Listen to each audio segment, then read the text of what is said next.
Welcome to Audit the Audit, where we sort out the who and what and the right and wrong of police interactions. This episode covers free speech, loud music, and traffic citations, and is brought to us by Columbus Police Body Cameras channel. Be sure to check out the description below and give them the credit that they deserve. Before we dive into the interaction, I want to give a big thanks to the sponsor of this episode, Surfshark. Surfshark is a premier VPN service that offers unparalleled digital security for a fraction of the price of other competitors. We all know that Surfshark is one of the most secure VPN tunnels on the market, but a Surfshark subscription also allows its users to bypass region restrictions on popular platforms like YouTube and Netflix and view content that's not normally available in your country. Thanks to Surfshark, I can browse all the shows on my favorite streaming apps even if they were removed from the US catalog. Right now, Surfshark is offering the ATA community an 83% discount with an additional 3 months completely free when you use code AUDIT. With 24-hour customer service and a 30-day money-back guarantee, you have absolutely nothing to lose. So, click the link in the description to claim your exclusive offer now. Thanks again to Surfshark for sponsoring this episode. In a video posted on December 28, 2020, an unidentified officer from the Columbus Police Department in Columbus, Ohio, was refueling his patrol car at a Marathon gas station when he noticed loud music playing from a nearby vehicle.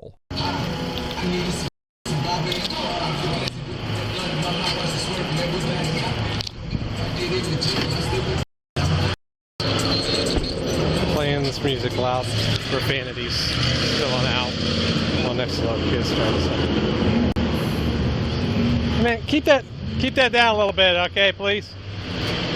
Just keep the music down a little bit. Wow. Number one, because it's a noise ordinance violation. Number two, it's profanities and there's little children out here.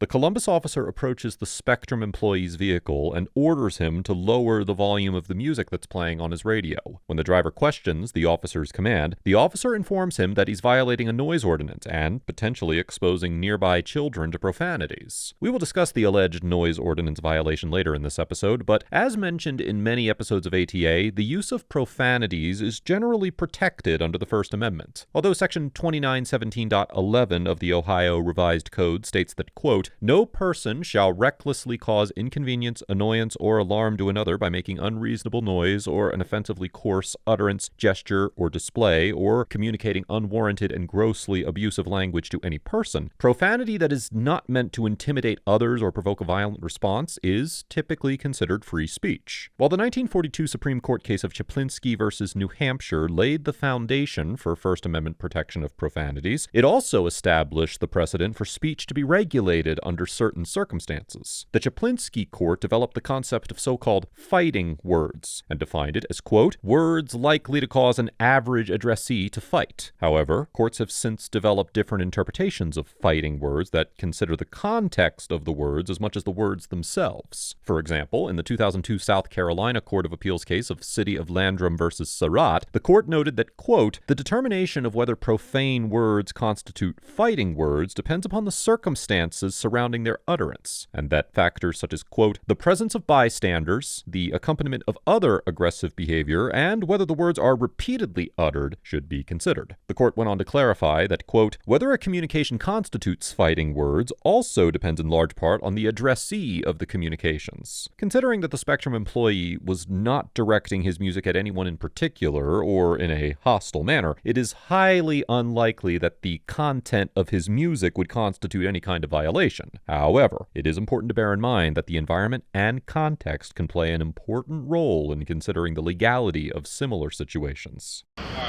right, thank you.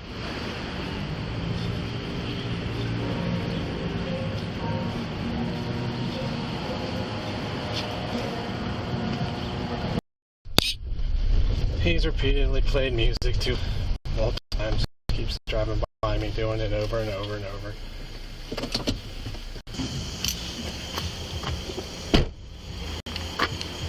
$73.12. $73.12. Alley between South Harris and South Warren Avenue, just south of Wicklow with the 10-6 Ohio tag. I copy.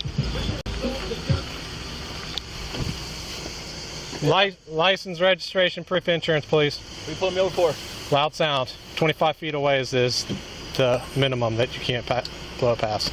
After being warned by the officer, the Spectrum employee left the parking lot of the gas station, and the body camera footage cuts to the officer initiating a traffic stop on the Spectrum employee moments later for allegedly intentionally driving nearby the officer multiple times with music blaring from his vehicle. The officer informs the Spectrum employee that he is being stopped for, quote, loud sounds because his music was audible from 25 feet away. In the 2010 Ohio Court of Appeals case of State versus Carrick, the court noted that, quote, Ohio courts have concluded that an ordinance that regulates the volume of noise, as distinguished from the content of speech, is not unconstitutionally vague if it incorporates a reasonable person standard, which means that townships and municipalities in Ohio are well within their authority to regulate any noise that takes place within their city, so long as the regulations are content neutral and serve some sort of purpose that's beneficial to the public or the government. Many cities across the state of Ohio have adopted noise ordinances in an effort to control noise levels, each with their own language and relative authority. For example, Section 909-5 of the Cincinnati Code of Ordinances outlaws, quote, any noise emanating from a motor vehicle which is plainly audible at a distance of 50 feet from the motor vehicle. The city of Cleveland took a more direct approach through Section 683.02 of the Cleveland Code of Ordinances, which states that, quote, no person shall play any radio, music player, or audio system in a motor vehicle at such volume as to disturb the quiet, comfort, or repose of other persons, or at a volume which is plainly audible to persons other than the occupants of said vehicle. Section 2329.11 of the Columbus Code of Ordinances appears to be the only ordinance that regulates any type of noise within the city, and is likely the ordinance that the officer is referring to. Although this section largely regulates the sounds of construction, events, and heavy machinery within the city and around residential areas, subsection C1 states that, quote, no person shall make or allow to be made any unreasonably loud and or raucous noise in such a manner or at such a volume as to disturb the quiet, comfort, or repose of a person of ordinary sensibilities. The ordinance defines loud or raucous noise as, quote, any noise or sound that emanates in such manners and or volume and is of such intensity, character, and duration to be offensive or disturbing to a person of ordinary sensibilities. While there is no mention of any distances in subsection C1, another subsection of the ordinance states that, quote, no person shall operate or permit the operation of any sound amplification system, auditory device, or stationary sound source from real property that is zoned residential in a manner as to be heard at a distance of 50 feet beyond the property line. This is likely the subsection of the statute that the Columbus officer had incorrectly interpreted as applicable to this interaction. However, because subsection C1 of the statute simply prohibits unreasonably loud or raucous noise without any limitations based on zoning, a court could conclude that the Spectrum driver was violating this section of the Columbus noise ordinance, both while parked at the gas station parking lot and while driving. Come on, man. You ain't got nothing better to do. License, registrations, insurance, please. Well, it's a company car, so So you should have insurance. Yeah, Can you find that? And can you find your license, please? in my pocket. Can I get that? Yes, you can. What's going on? Y'all ain't got nothing better to do. Because I'm listening to music. Sir, you brought the problems to us. I was going there to get gas, Do what you gotta do. and you repeatedly followed me Okay. and circled me. Yep. So that's on you. No, I just go Do you have proof of insurance? It's in here somewhere. Why don't you look for that for me? Okay. Yep.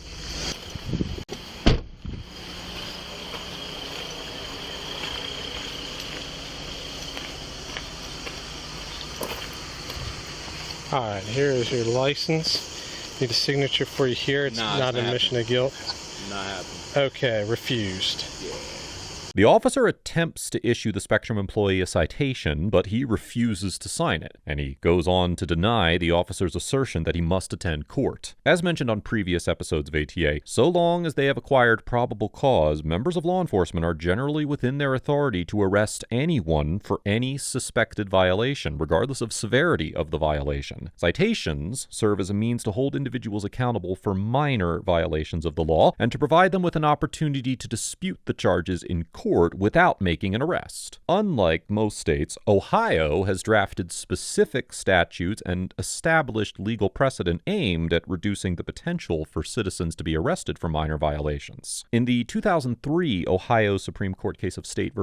Brown, the court held that, quote, "It is not necessary for an officer to arrest an offender for committing a minor misdemeanor offense unless he has reason to believe that the offender will not respond to the summons or pay the fine." And under Section 2935.26 of the Ohio Revised Code, quote, "When a law enforcement officer is otherwise authorized to arrest a person for the commission of a minor misdemeanor, the officer shall not arrest the person, but shall issue a citation." However, the statute also lists specific exceptions where an officer may arrest citizens for misdemeanor crimes, which includes refusing to sign a citation. In the Brown case, the court specifically mentioned that, quote, "The government's interests in making a full custodial arrest for a minor misdemeanor offense are minimal and are outweighed by the serious intrusion upon a person's liberty and privacy that necessarily arises out of an arrest." However, this procedure only applies, quote, "absent any RC 2935.26 exceptions." Even the Columbus Police Department's policy includes a section advising officers that they may, quote, "use discretion to arrest and slate or issue summons to an individual for non-violent misdemeanor offenses when warranted based on the totality of circumstances." Considering that refusing to sign a citation is a violation of Ohio Revised Code that has essentially been upheld by the Ohio Supreme Court, it is very likely that the Columbus officer would have been within his authority to arrest the Spectrum employee for refusing to sign the citation. But the officer elects to accept the driver's refusal to sign and continues issuing the citation. You have a court date. Nah, I don't. If you choose not to attend it, it would be a warrant. Is your badge number and everything on there? It is. Okay. I'm the issuing officer. Definitely. The court date, should you choose to contest the ticket, Oh, no, is on the 22nd at 9:00 a.m. Okay. You gonna be there? Yes, if they summons me, probably not the first one, but they'll probably set it for a He trial. had nothing better to do, so he wrote a ticket. So he was just bored. Sir, you brought it to me by circling me that's all. repeatedly. That's all. You repeatedly circled me and tried to get my attention. Okay, so I'm gonna call my sergeant friends now, and we'll talk about that. You can Have go a good ahead, day. sir. Yep, bye. Be careful when you're driving. Keep your music down. Yep. All right, that guy was clearly looking for some sort of police interaction. He repeatedly circled me in the lot. I told him to turn his music down once because his blaring profanities all over the parking lot, right next to little children. He questioned me about that and got mad that I told him to turn his music down and stop playing profanities in front of children. He promptly went around the side of the building where he waited for me to get done pumping gas and come out of the store. He then drove by me blaring the song "The Police" across the parking lot so as to be heard from well over 50 feet away. Numerous citizens were also complaining about him in the parking lot. So he went out of his way to circle me and try to engage me.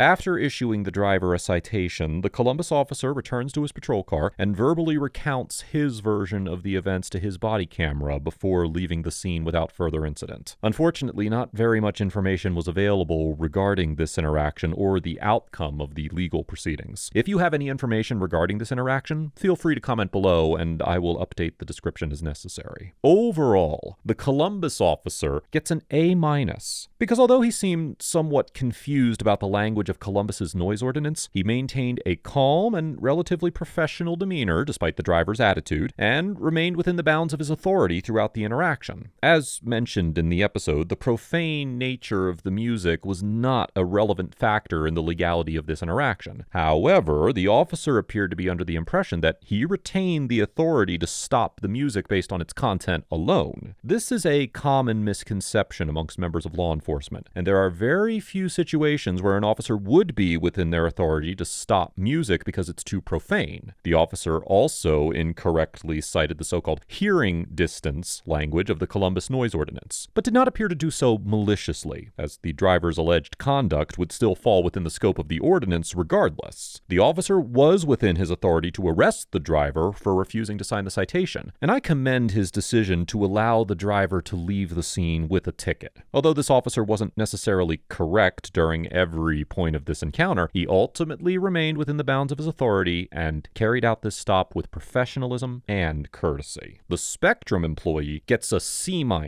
for refusing to sign a valid citation, failing to invoke his right to remain silent, and for maintaining a hostile and confrontational attitude throughout a majority of the encounter. Whether or not the unnamed employee would actually be convicted of violating the noise ordinance is impossible to determine. However, there is little doubt that the Columbus officer had acquired enough evidence to suspect the driver of a violation and issue a citation. Rather than remaining silent and preparing to dispute the ticket in court, the driver refused to sign the citation and told the officer that he was going to, quote, call his sergeant friends regarding the stop. It seems clear that the Spectrum employee felt that he was being targeted or unfairly stopped at the very least. However, it is extremely important to remain as calm and silent as reasonably possible during situations such as this to preserve the opportunity to dispute the officer's assertions and the charges in court. Threatening to call in favors from other members of law enforcement and refusing to sign a citation can only serve to harm the driver's legal defense, and this interaction highlights the importance of remaining silent and composed in any police interaction. Let us know if there is an interaction or legal topic you would like us to discuss in the comments below. Thank you for watching, and don't forget to check out my second channel for even more police interaction content.